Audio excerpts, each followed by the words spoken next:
Bom, pessoal, está aparecendo para vocês aí teoria estética evolutiva? Sim. Perfeito. Bom, então, pessoal, hoje a gente vai começar então a discussão da questão da teoria estética evolutiva. Eu acredito que a gente não consiga terminar nesse tempo que a gente tem da aula, mas pelo menos a gente já inicia. Que na verdade é uma retomada de temas, né, que a gente acabou discutindo lá em princípios evolutivos. Então, primeiramente, é importante vocês terem claro que o que a gente chama de evolução hoje é caracterizado por um conjunto de pensamentos que propõem que os organismos mudam ao longo do tempo. Então, a ideia de evolução, ela traz essa proposição associada, que é a mudança dos organismos ao longo do tempo. E que a gente não pode perder de vista que durante a maior parte da história da humanidade, o pensamento preponderante era o pensamento fixista, ou seja, que não há mudança. Então, todas as formas de vida que existem hoje, elas foram assim criadas e assim se mantiveram, certo? Então, importante essa questão. E aí aqui tem uma figura que mostra, né, como é a ideia, né, da biodiversidade, né, pensando uma perspectiva fixista. Então, basicamente, você tem uma biodiversidade atual que é exatamente igual a uma biodiversidade que existia no passado, certo? Quando a gente pensa essa questão na perspectiva evolucionista, então a gente tem uma biodiversidade atual que, dependendo do período que você analisa, pode ser diferente da biodiversidade do passado, e que essa biodiversidade é resultante das mudanças, né, evolutivas que ocorreram nessas linhagens evolutivas que levaram à diferenciação, certo? E aí, só para a gente comparar, o fixismo ele propõe que as espécies não mudam, no evolucionismo as espécies evoluem, né, mudam ao longo do tempo. Para o fixismo, cada espécie, né, tem uma origem independente. Para o evolucionismo, as espécies, né, compartilham ancestral comum. E o fixismo ele foi muito aceito até o advento, né, das ideias de Darwin e Wallace a respeito da evolução por seleção natural. E é o pensamento que é aceito dentro digamos assim, do meio científico, certo? Porque se a gente parar para pensar, o pensamento fixista ele é muito mais preponderante fora do meio científico. Então, ditados populares, por exemplo, do tipo pau que nasce torto, nunca se endireita, é um ditado que ele tem uma essência fixista, né? Então, a sociedade, na verdade, tem um pensamento predominantemente fixista, porém, a ciência não aceita mais o fixismo como uma possibilidade de se explicar os seres vivos, certo? Por isso que certas tentativas em tentar associar criacionismo com evolucionismo, como acontece, por exemplo, o design inteligente, isso é considerado uma pseudociência porque a ciência ela admite que os seres vivos mudam ao longo do tempo e não dentro dessa forma de ver o mundo, né, que é a forma de ver o mundo cientificamente, não cabe o papel de um criador, porque você não consegue explicar esse criador. Portanto, não é possível explicar isso na perspectiva da ciência. Claro que não impede que as pessoas tenham suas crenças, né, suas religiões, tudo mais, mas a gente quer explicar o mundo de maneira científica. A explicação científica do mundo, ela utiliza a teoria da evolução para explicar a biodiversidade, certo? E não a criação divina. Bom, e aí tem um fluxograma, né, que a gente pode pensar essa perspectiva, principalmente considerando, né, os mecanismos de mutação e seleção natural. Então, a mutação é um mecanismo evolutivo que promove, né, e que possibilita a diversificação das espécies e dos indivíduos nas populações. Essa diversidade ela está sujeita, né, a ação de mecanismos evolutivos, mecanismos de seleção natural, e se essa diversidade promover a sobrevivência e reprodução diferenciais, então ela leva à adaptação do indivíduo, caso contrário, ela leva à extinção, certo? Então, digamos assim, esse fluxograma básico, ele ajuda a entender de forma geral o que é evolução. Porém, nós não podemos esquecer que, além da mutação e da seleção natural, Existem outros mecanismos que podem, né, contribuir com a diversificação, que é o caso da recombinação gênica. A diversidade ela pode estar sujeita à modelagem por agentes por agentes aleatórios, que é o caso da deriva genética, e aí a gente não vai ter um resultante de adaptação e extinção, simplesmente a gente vai ter lá com mais frequência a fixação, né, de caracteres com frequência inicial mais alta.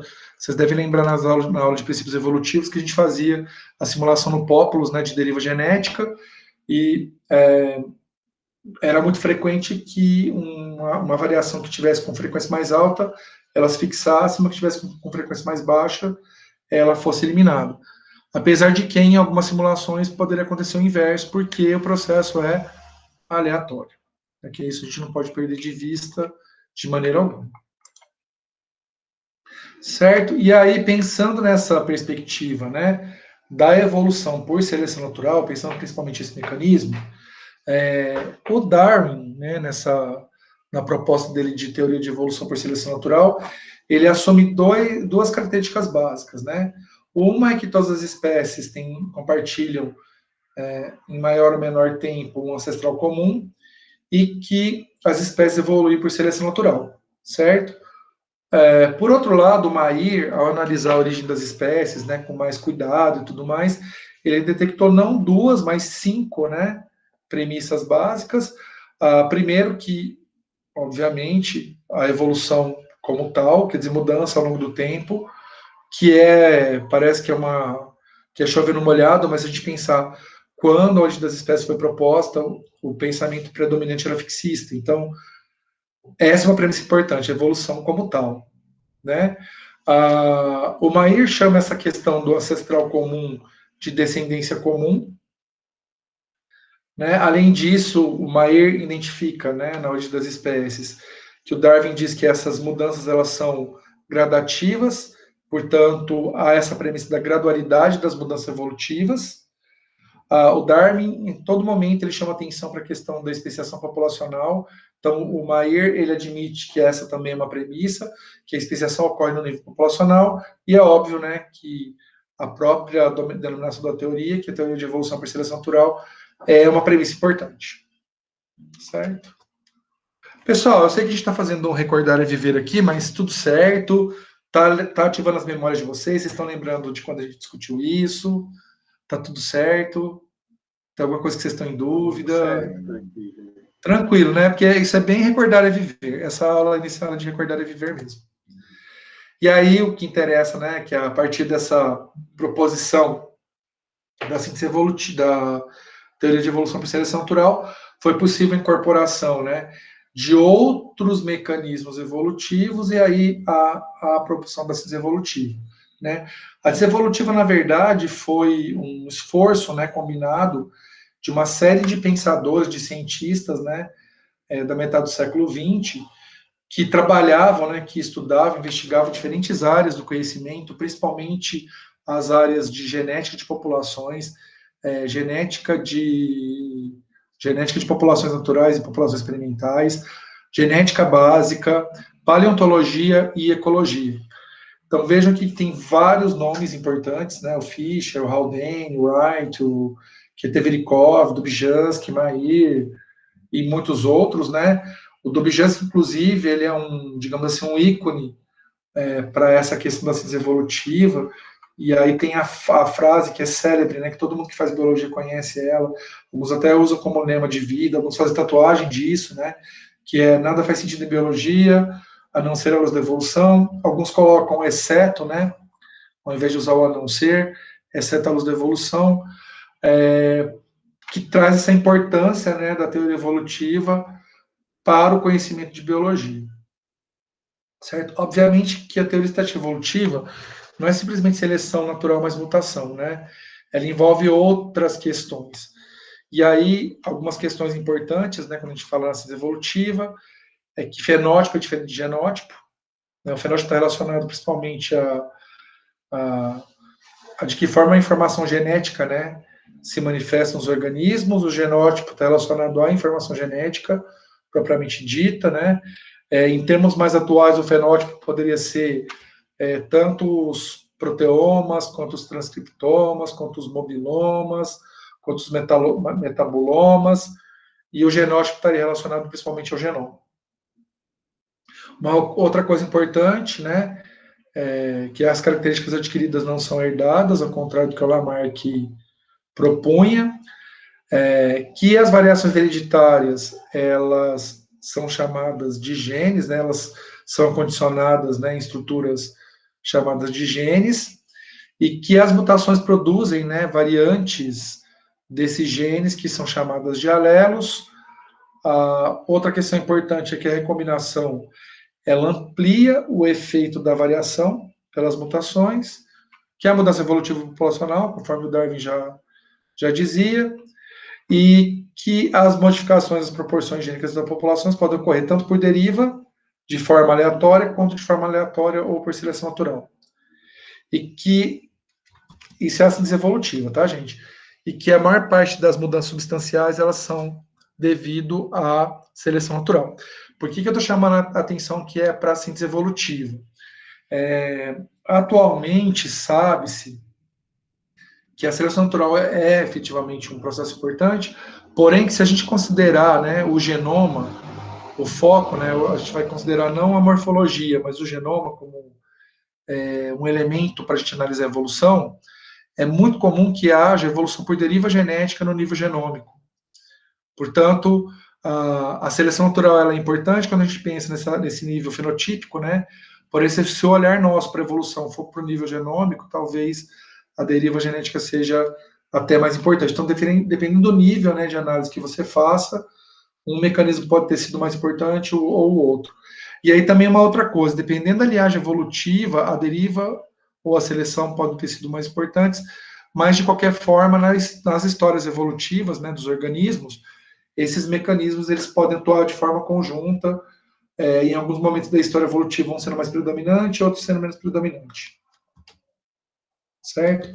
Dúvidas em relação a esse arcabouço de premissas, pessoal, da teoria estética evolutiva? Tranquilo? Estou falando muito? Tá dando para entender? Estou falando muito rápido? Tá dando pra entender sim, Guilherme, tá Tá. tranquilo. Não, beleza. Porque na sala de aula a gente olha para a carinha dos seis, na hora que vocês fazem aquelas caras de ponto de interrogação, a gente sabe que tá demais. Mas aqui a gente não consegue ter essa. Vocês precisam contar para nós.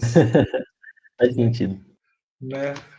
Bom, pessoal, e aí, se a gente pensar na organização, né, da teoria estética evolutiva, quais são os mecanismos evolutivos que são efetivamente incorporados, né, o que a gente chama de evolução biológica, basicamente existem mecanismos relacionados à produção de variação, né, que é a mutação e a recombinação, mecanismos relacionados à modelagem, né, da variação, que são os mecanismos de seleção natural e deriva genética, e mecanismos relacionados ao intercâmbio da variabilidade genética entre populações, que é o fluxo gênico. Certo? E aí nós não podemos perder de vista que a evolução é tanto um fato como uma teoria, né?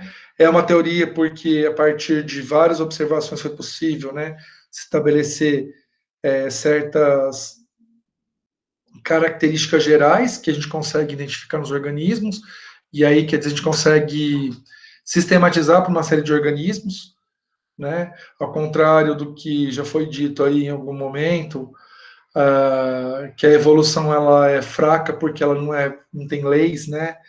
E na verdade a questão das leis na ciência elas não têm o mesmo significado das leis na perspectiva social, né? Então as leis elas normatizam as nossas ações, né? As leis científicas, na verdade, elas sistematizam alguns processos. Então, por exemplo, para a evolução, a gente pode pensar na lei de Hardy-Weinberg, né? Que aí você espera que populações pamíticas elas mantenham, né, as frequências alélicas mais ou menos constantes ao longo do tempo. Então, você tem a lei, né, a lei de Hardy-Weinberg, por exemplo, que é uma lei que está diretamente relacionada ao pensamento evolutivo. Mas a teoria, na verdade, ela pode ser constituída por uma série de leis, mas ela pode ser constituída por sistematizações que ajudam a gente a explicar os processos naturais, né? É um pouco diferente da gente pensar nas leis e normas que a gente segue no nosso dia a dia, que tem a ver com regulamentação de comportamento, principalmente, né? E é claro que a gente consegue detectar a evolução na natureza, portanto, ela apresenta fatos, né, ou evidências. Os 3 artigos, por exemplo, que vocês vão apresentar nos seminários, são exemplos de evidências da evolução, né?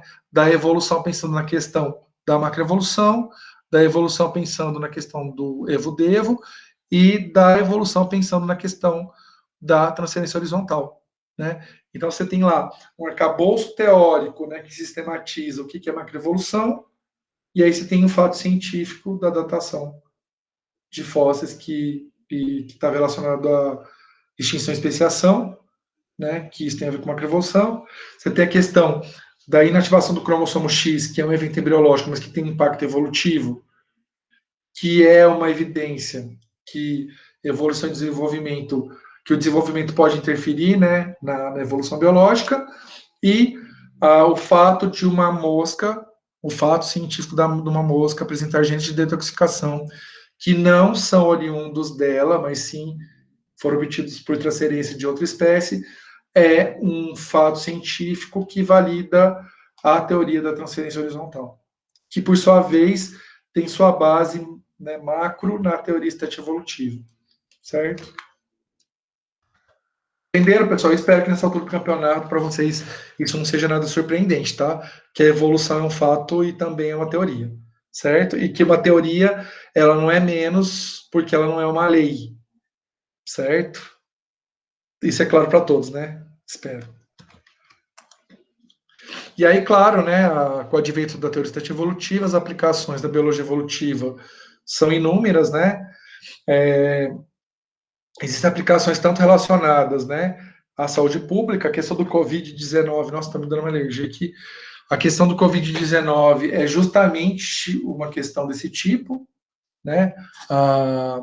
Que é a aplicação da teoria evolutiva para se entender um agente que causou uma pandemia. Na agricultura, é o que a minha pesquisa está relacionada principalmente a isso, né? Que é a questão da evolução da resistência a inseticidas, que é uma aplicação da biologia evolutiva na agricultura, mas também é possível pensar a utilização de produtos naturais, pensando na questão, né, das interações desses produtos com outros organismos, impactos que eles podem, né, ter, principalmente na saúde, mas também pode ter no desenvolvimento de materiais, por exemplo. É impossível se fazer conservação e manejo ambiental se não se utiliza, sem a utilização da biologia evolutiva, porque você tem que entender de que maneira aquela população está, por exemplo, está tendo muita endogamia, se está tendo muita endogamia, pode ser que aquela população esteja fadada à extinção, independente de se fazer de se, né, utilizar alguma estratégia de conservação. Se for endogamia, você precisa pensar, por exemplo, em trazer indivíduos de outros lugares para poder intensificar o fluxo gênico, né? E assim evitar a exposição de genes letais por cruzamento entre parentes, né? Então, importantíssimo. E quando a gente pensa na evolução humana, que é um dos tópicos, né, da nossa disciplina, contribui muito para o autoentendimento. Eu não sei, acho que a Ana está fazendo a disciplina de evolução humana, né, Ana? Acho que de você e o Guilherme, né? Eu acho que só vocês dois estão fazendo disciplina de evolução humana. Pelo que eu vi aqui da galera que tá aqui no grupo, galego, acho que só.